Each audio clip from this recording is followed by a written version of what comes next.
बिस्मिल्लाहिर्रहमानिर्रहीम। अस्सलाम वालेकुम बच्चों क्लास 9th न्यू मैथ्स उसका यूनिट नंबर जो 7 है ना, कोऑर्डिनेट ज्योमेट्री, बेटा उसमें 7.2 का क्वेश्चन नंबर जो 4 है वो मैंने लिखा हुआ है। देखते हैं वो क्या कहता है। वो कहता है जी यूजिंग स्लोप। अब वो कहते हैं कि स्लोप का फार्मूला यूज करें। Show that the triangle with its vertices, जो इसके वर्टिक्स है, इसका कोने हैं वो ये है। इसमें यूज करना है आपने स्लोप फार्मूला, और उसके बाद आपने वेरीफाई करना है कि ये जो ट्रायंगल है क्या ये राइट एंगल ट्रायंगल है या नहीं है। इसको ना बेटा हम पाइथागोरस से भी बड़ा इजीली कर सकते हैं, लेकिन उसने हमें कह दिया है कि स्लोप को यूज करना है। तो बेटा उससे मुताबिक करते हैं, सोल्यूशन लिखते हैं। सबसे पहले यहां पे अब बेटा सबसे पहले हमें फार्मूला भी आना चाहिए स्लोप का। तो हम यहां पे लिखेंगे जी स्लोप ऑफ ए बी का स्लोप को हम m से डिनोट करते हैं। तो अब हमने सबसे पहले ए और बी का स्लोप फाइंड करना है। अब ए और बी पॉइंट्स लिख लें या ना लिखें, मैं लिख रहा हूं जी ताकि किसी किस्म की आपको मुश्किल ना पड़े। बेटा 6 और 1 देखे ना हो जाता है। अब बी है पास 2 and 7, वो मैं देख के लिख रहा हूं।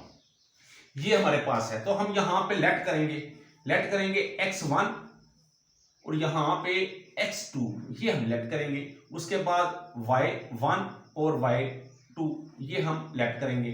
x1 क्या करेंगे, a का फर्स्ट एलिमेंट जो है वो x1, सेकंड जो है सेकंड का फर्स्ट ये x2, y1 ये सेकंड और y2 b का जो सेकंड एलिमेंट है जो भी है ये हमने फाइंड कर लिया, सॉरी लेट कर लिया। अब बेटा हमें फार्मूले का बताओ, तो हम यहां पे लिखते हैं फार्मूला। स्लोप फार्मूला है क्या? स्लोप का फार्मूला है बेटा x नहीं y2 माइनस y1 डिवाइडेड बटे में आप लिखेंगे x2 माइनस x1। ये बेटा हमारा फार्मूला हुआ स्लोप का। अब बेटा इसमें हम वैल्यू पुट करते हैं, पुट वैल्यूज। अब वैल्यूज क्या पुट करेंगे, m मीन स्लोप। अब स्लोप में y2 की वैल्यू आप यहां से चेक करें तो 7 है, आगे माइनस है, ये वाला माइनस y2 आपका ये है, बटे में बेटा बटे में x2 है, तो x2 आपके पास 2 है और माइनस फार्मूले क्या है और ये 6 बेटा। अब इसको इक्वल करेंगे, 7 में से 1 निकालेंगे तो क्या आएगा, ये आ जाएगा 6 और डिवाइड में क्या आएगा, 6 में से 2 को माइनस करेंगे तो -4। तो बेटा 2 3 टाइम 2 टाइम, तो m is equal 3/2 with minus. ये हमारा एक स्लोप हमने फाइंड कर लिया है। अब देखते हैं बेटा सेकंड में, अब हम स्लोप फाइंड करेंगे। स्लोप पहले हमने की है ए बी की, अब बी सी की कर लें या ए सी की कर लें, आपकी मर्जी है। तो मैं बी सी की कर रहा हूं, बी सी की। अब ये भी हमारे पास था ना स्लोप, तो हमने यहां पे m लिखा, या अब 1 कर लेंगे जहां जहां लिखा हुआ है, क्योंकि अब हमारे पास एक और आ गया है तो इसको 2 लिख लेंगे। तो बेटा इसमें बी सी को हम यूज कर रहे हैं तो उस पर लेट करेंगे। अब मैं लिखूंगा नहीं बी और सी के, क्योंकि ये लिखे हुए हैं। सबसे पहले x1 2 और x2 क्या आएगा, सॉरी x, अब b और c का आ रहे हैं ना तो ये 2 आएगा, ठीक है। x1 का बेटा ये 2 आ गया और c का ये x2 आ गया -6। अब y1 बेटा फर्स्ट b का सेकंड एलिमेंट 7 और y2 बेटा क्या आएगा, c का सेकंड एलिमेंट। अब हमने वही फार्मूला अप्लाई करना है, तो फार्मूला यहां पे लिखा हुआ है, हम नहीं लिखेंगे तो हम यहां पे वैल्यू पुट करेंगे y2 की यहां से चेक करें तो क्या है, ये -7 है, फार्मूले का माइनस है। y1 आप यहां से लेंगे तो डिवाइड कर देंगे, डिवाइड किससे करेंगे, x2 जो है यहां पे 6 है और बेटा ये माइनस है, -2 है, तो बेटा इसमें से -14, 6 में से 2 निकालेंगे तो क्या आएगा बेटा ये आ जाएगा ये आ जाएगा x2 माइनस, ठीक है। तो अब ये हमारे पास आ गया जी, 6 में से 2 निकालेंगे तो 4 आ जाएगा, तो 2 टाइम 2 7 टाइम, तो m2 जो है ये हमारे पास आ जाएगा -7/2। चलिए जो भी आ गया देखते हैं आगे। अब बेटा हमने ना फाइंड करना है स्लोप ऑफ, हमने बेटा ए बी भी कर ली है, बी सी भी कर ली है ये वाली, अब ए और सी करते हैं, ए और सी, इसको m3 का नाम देंगे। अब हम ये फाइंड करते हैं, तो उसके लिए हम यहाँ पे फिर लिखेंगे लेट। अब बेटा आपने, मैं लिखूंगा नहीं इसकी तरह, यहां से ना आप देखेंगे ए, ये x1 6 और y1 ये हो जाएगा, और बेटा x2 जो है वो ए और सी का रहे हैं ना, सी का देखेंगे यहाँ पे -6 है और y2 जो है वो -7 है। तो बेटा फार्मूला यही हम यूज करेंगे, ये वाला लिखें या ना लिखें, यहाँ पे लिखा हुआ है ऑलरेडी, हम यूजिंग फार्मूला ऑफ स्लोप करेंगे। तो बेटा उसमें अब y2 की वैल्यू ये -7, अब y1 ये y1 है तो माइनस, ये माइनस लेंगे और y1 यहां से 1 लेंगे, बटे में कर देंगे, x2 बेटा करेंगे, ये x2 है तो x2 की वैल्यू करेंगे -6, फिर फार्मूले का माइनस है और ये वाला, और x1 आपके पास ये 6 है, तो बेटा ये आ जाएगा -8 और -12।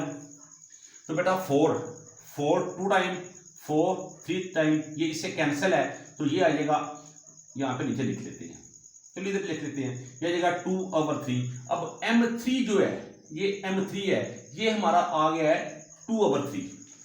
अब हमने तीनों फाइंड कर लिए हैं। अच्छा अब ना बेटा आपको एक और चीज आप यहां पे लिख लेते हैं, अलग से लिख लेते हैं m1, ताकि आपको समझने में किसी किस्म की बेटा परेशानी ना हो। अच्छा m1 जो आपके पास आया वो है -3/2, -3/2, 2 हमारे पास आया है -7/2, तो ये बेटा -7/2, और m3 आपके पास आया 2/3, ये 2/3। अच्छा बेटा एक और भी है चीज जो हमें पता होना चाहिए कोऑर्डिनेट ज्योमेट्री में, जब हम स्लोप का फार्मूला यूज करते हैं और हमें ये फाइंड करना है, बल्कि प्रूव करना है, वेरीफाई करना है कि ये ट्राइएंगल जो है ये राइट एंगल है या नहीं है। अब राइट एंगल ट्राइएंगल जो है उसकी पहचान क्या है, उसकी पहचान ये है, या तो उसमें एक हम साबित करेंगे 90 डिग्री है, या फिर हम परपेंडिकुलर साबित करें, एक लाइन है उस पर कोई चीज परपेंडिकुलर आ रही है नीचे, तो हम उस तरह भी एक 90 डिग्री को फाइंड कर लेंगे।